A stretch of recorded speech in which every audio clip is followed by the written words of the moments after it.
running a business myself for many years, I've never gone to my friends for emotional support. Really? No, none at all. When we're at work now, this is time to work. There's no work and play at the same time. 3.4 FM on Hustle Hearts, where we talk all things that have to do with the hustle. What is it that you are working at or working for? This is what we are here to talk about. George Billionaire comes through every Monday between 12:30 and 1 o'clock to encourage you and to provoke, inspire, and equip you throughout this journey of the hustle. The hustle is getting real, guys. It's getting real and real and real. Almost the end of the year. Mbano usadinga capital. From the beginning of the year, you were like, "Ndakamira capital." Yeah, I'm looking for capital. I'm waiting for capital. I am, and I'm waiting for. Wait. There's a message. I'm waiting for. My business one. Fire. So George is going to come through today and assist us with a case study of two friends who want to get into business together. George already says, bad idea, but let's hear what he says after we have broken down the case study for him. Holla, Mr. Billionaire. Holla.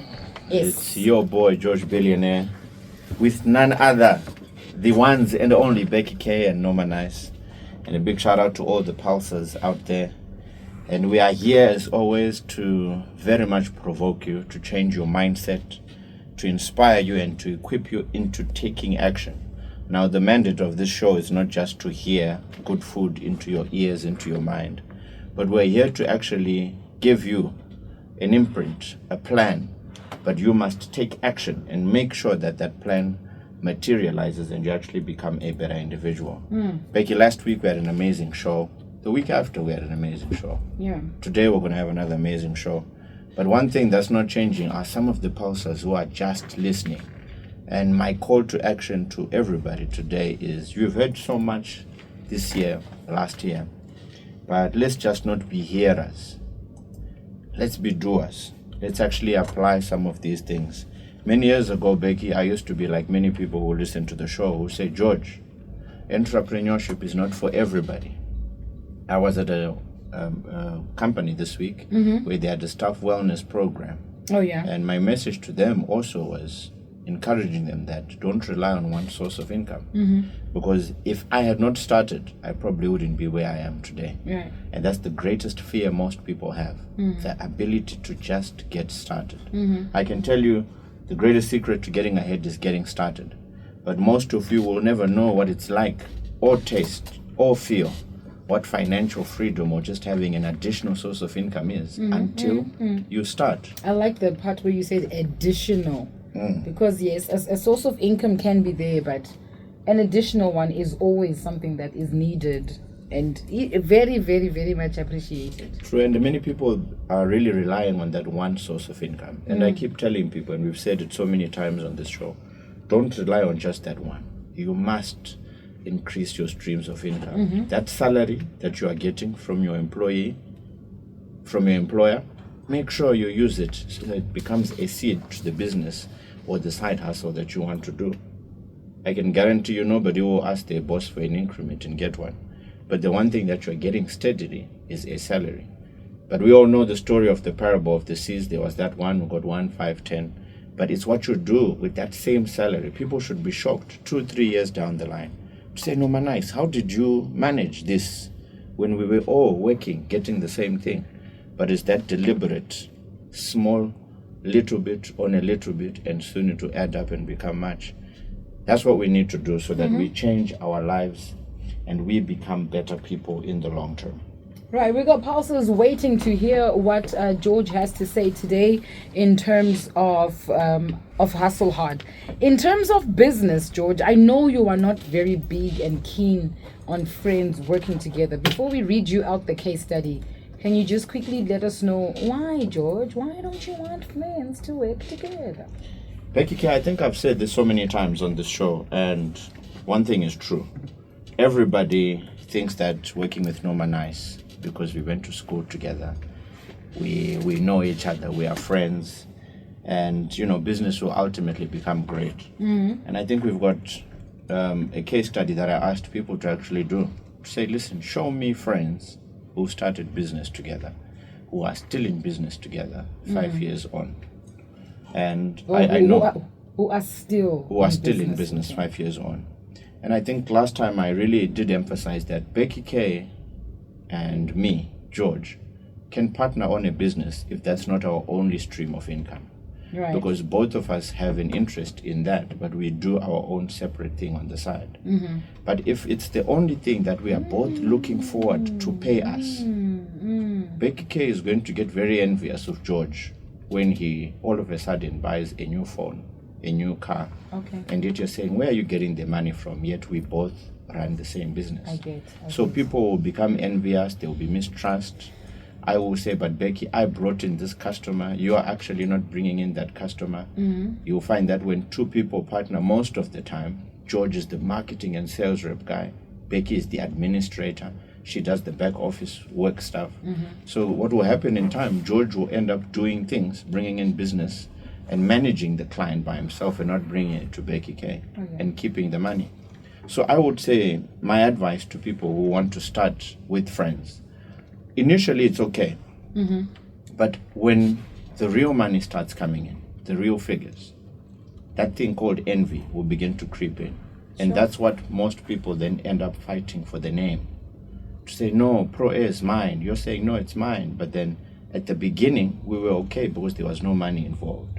But and it was just the desire to just as the business start a grows, business. Becky, that's where real characters manifest. I always say money amplifies character. So when there's real money now and they're big figures, that's why most companies just close ship. Nobody wants to give the other a name because there were misunderstandings.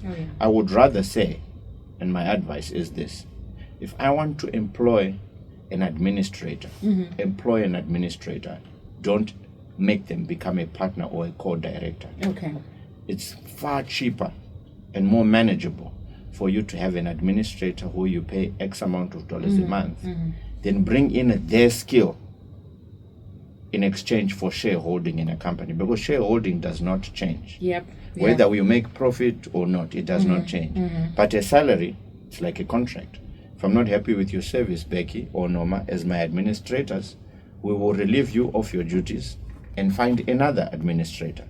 That way the business is not affected and we can carry on. But if you get somebody as a partner who you say, no, you have expertise in finance or accounting or administration, or you are the technical guy, come and let's partner 50-50 and you sell your business, your baby, just because this guy So don't partner. Let them do the job that they do. Rather hire somebody, employ somebody to do what you want, pay them a remuneration, a salary for the services that they offer, rather than to give them a shareholding in your company. Because in the long term, I can tell you there will be problems that I've already highlighted, because that person will either go, if it's George, who is a great sales and marketing guy, he will say, okay, bye-bye, I'll go and start my own business.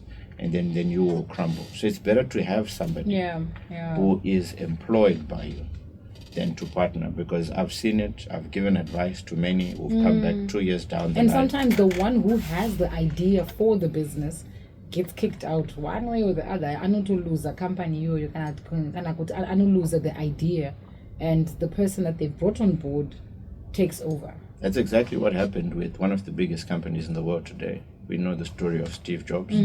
He brought in his buddies, and they actually, in no time at all, shut him out. He was the founder of that organization. And people then say, no, we don't need you.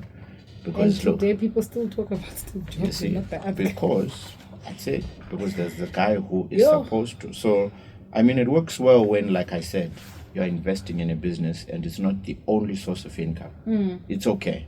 And I think I've talked about partnership when it comes to scaling up. That's key, but not on the initial startup. Don't want this, we'll buy you a car, we'll do this, sell us half your company. Most people who've done that have literally sold their companies, and now they're being kicked out, like what happened to what we just spoke about. And then now they have no control. And the more shareholders you have, once we are over 51%, Becky, we can ask you to resign from your company that you started, because you wanted. Man. Imagine. All right, let's get into today's case study. Let's have a look at it, Noma. Okay, so on our case study, we have Alex. Alex, who's 28 years old. He's into fashion design. So Alex and Rachel have been friends since university, where they both studied fashion design. They've always talked about starting their own business, but haven't had the courage to take the leap. Recently, they've been discussing the idea again and are considering launching a small fashion label. However, Alex has some concerns about trusting Rachel as a business partner. Concerns are, the first one is trust issues. Alex feels that Rachel can be unreliable at times, often missing deadlines and not following through on commitments. Alex worries that this could impact the business success. And Alex's other concern is different work styles. Alex is a detail-oriented person who likes to plan and organize, while Rachel is more laid-back and spontaneous. Alex fears that their different work styles could lead to conflicts. And another concern is financial risks. Starting a business requires a significant investment, and Alex is concerned about the financial risks involved. If the business fails, it could damage their friendship and leave them with financial burdens. And also potential benefits are shared vision. Both Alex and Rachel share a passion for fashion design and have a similar vision for the business. All right. Complementary skills. Rachel has excellent networking skills and is well connected in the fashion industry, which could benefit the business. And also emotional support. Having a friend as a business partner can provide emotional support and motivation. Potential outcomes, successful partnership. If Alex and Rachel can work through their trust issues and establish a solid partnership, they could create a successful business that enhances their friendship. Do you think so? Wow. Okay. Great story, great case study. And I think there's so many people out there who are in similar situations. Yeah. But I would love to say this, that it's good to have friends who you grew up with. But I love the word of God, and it says, do not be unequally yoked with unbelievers. Yeah, great. They've got some form of skill. There's a uniqueness. This one is good at selling. This one is good at that. But the moment I have a hunch about something, Okay. right? I've got some red flags about Becky not being on time, about Noma always being inconsistent. I don't like her language to customers. If you leave Noma at the reception and the customer comes, Noma is not the well-spoken, etiquette, well-groomed individual. So if you are not at the office and Noma is there, you know that's a potential disaster. So already if you can see potential red flags, Pay attention to them. pay attention to them and don't even entertain it, because already you are seeing what potentially can go wrong. So I say to people, when you have a hunch of something, don't wait for your hunch to prove you wrong. That you already, Because it can prove. yes, because no matter what it is, sometime when you just feel bad about something and you think, if you see yourself asking yourself a question, I don't think this will work, that's enough an answer. You don't need to ask anybody else. And the thing here, I see that the person who wants to start the business is confident that they can start a business. But I think they need some form of backing, and this is where people get it wrong. You don't need a support system which is not good for you to support you on your vision. On this, because they were friends, they're always there. She's got my back when times are tough. She's going to be there to support me as a friend. Unfortunately, business doesn't work like that. Business is crude. You have to be able to only work with people who are willing to give you the same work ethic that you put in. But get this, Becky. Why do people recruit workers to work for them? Because there's certain expectations that you expect. And there are people who are dismissed from work because they come to work late, they are not consistent. They say they are going to meet such and such targets and they don't.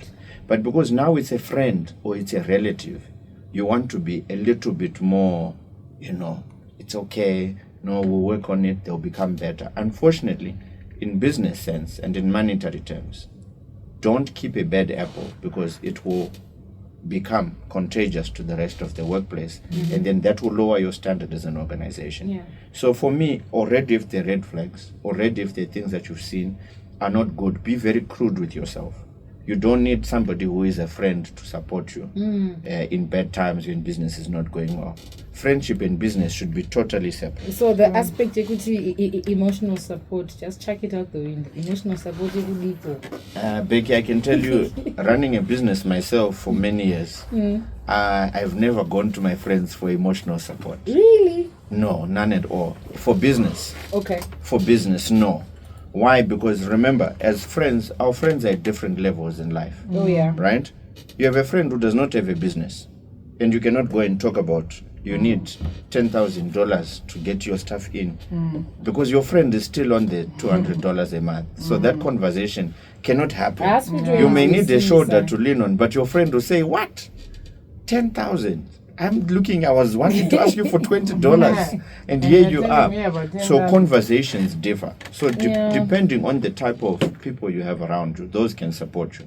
But unfortunately for this case, unfortunately for me, this is an accident waiting to happen.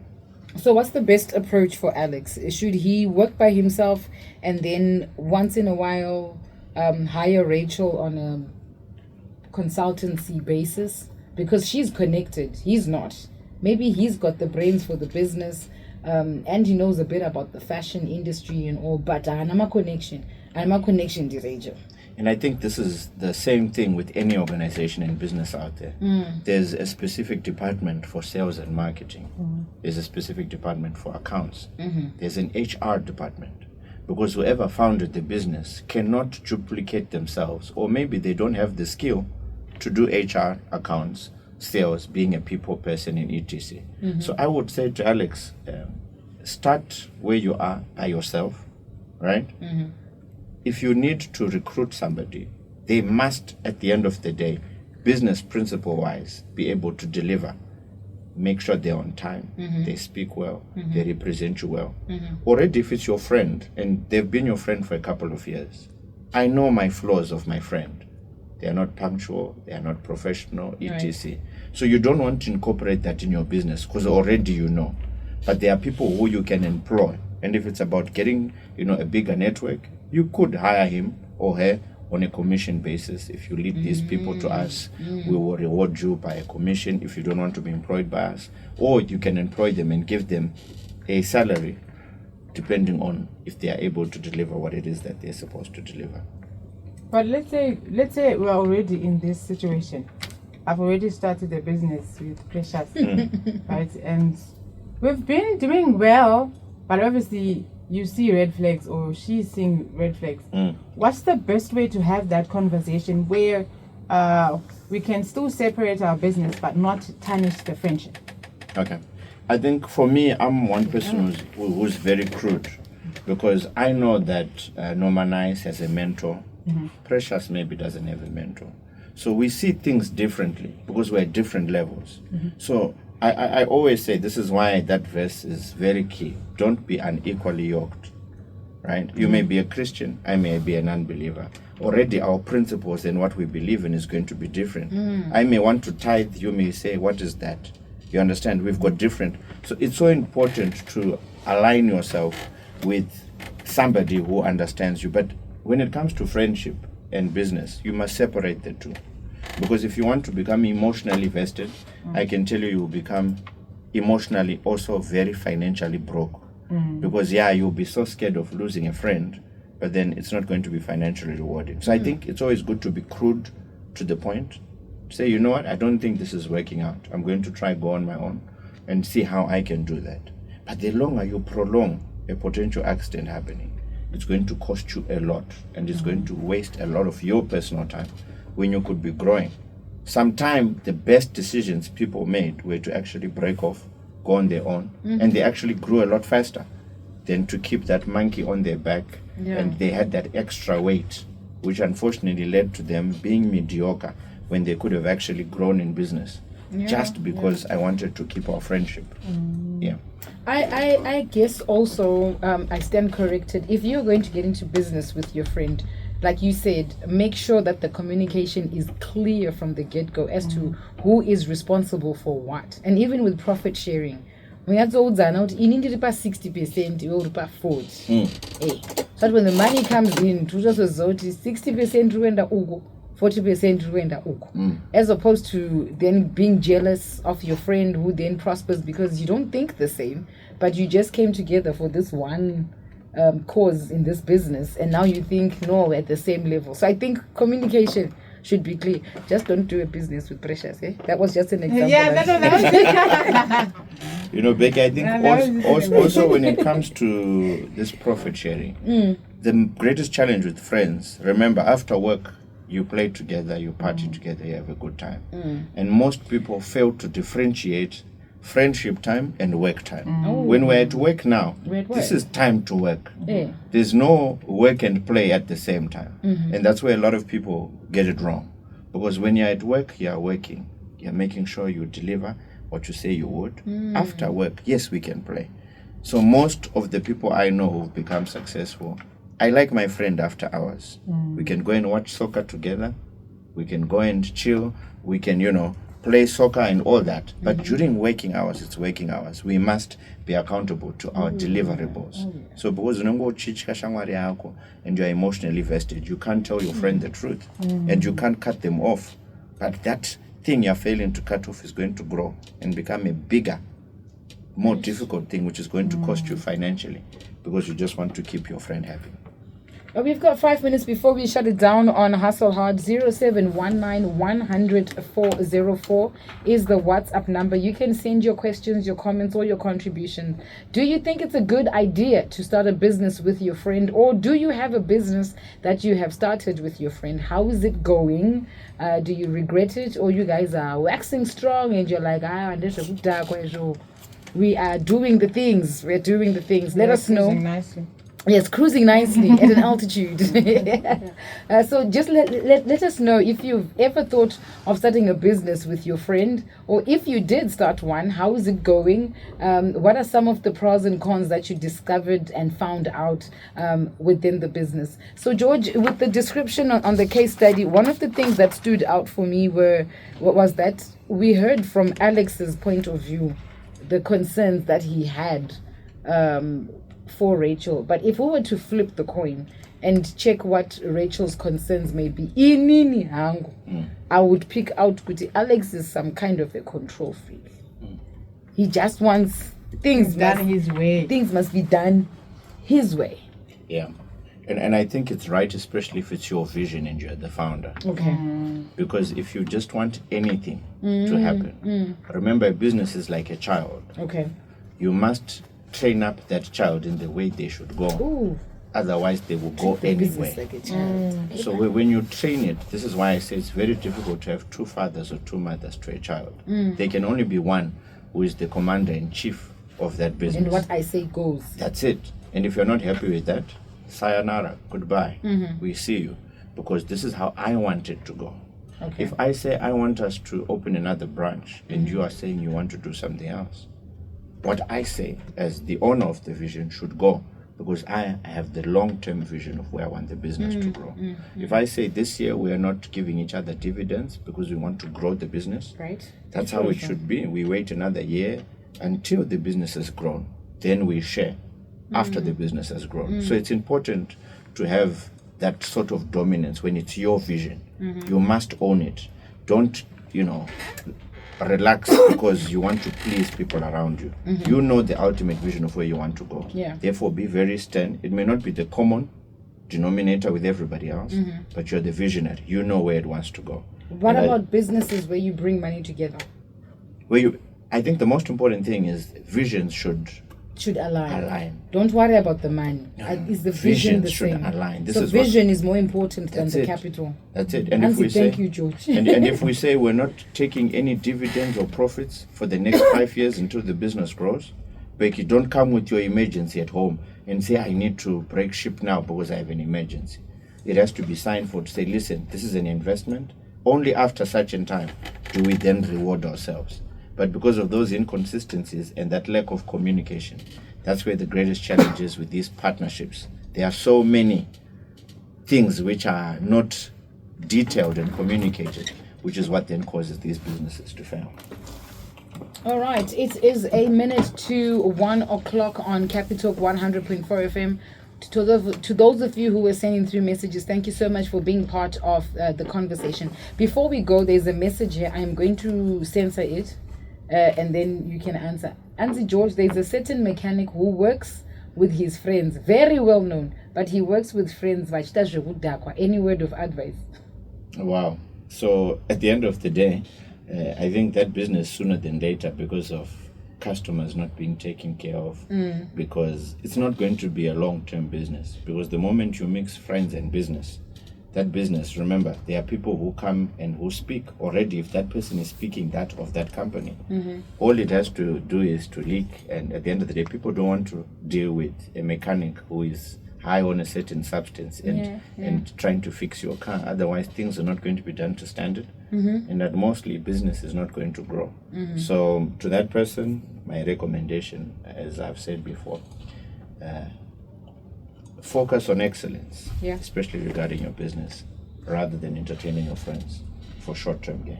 I like that. Focus. I think that's what we just took away from that last contribution. Thank you so much for chilling with us on Capi Talk 100.4 FM for Hustle Hard with George, a billionaire, right?